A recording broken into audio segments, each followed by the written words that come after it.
গোড়ালি ব্যথার exercise.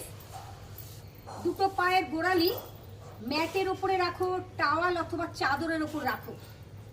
Breathing নিয়ে লম্বা করে শ্বাস নিয়ে গোড়ালিকে চাপো চাপো, আরেকটু চেপে দাও।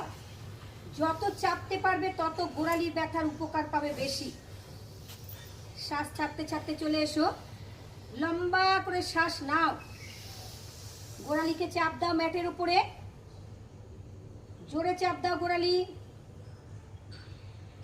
জোরে গোড়ালি চাপ দাও।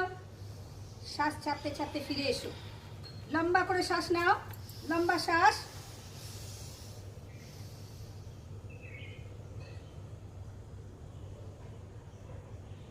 তোমরা আরাম পেয়েছো? খুব আরাম। আপনারাও করে দেখবেন বাড়িতে। গোড়ালির ব্যথা কিন্তু আর থাকবে না আপনাদের। তখন আপনি দৌড়বেন রাস্তা দিয়ে, আপনাকে দেখে বলবে কি করে সারালি এত তাড়াতাড়ি। আপনি বলে দেবেন আপনি এইভাবে এক্সারসাইজ করেছেন, ভালো হয়েছেন।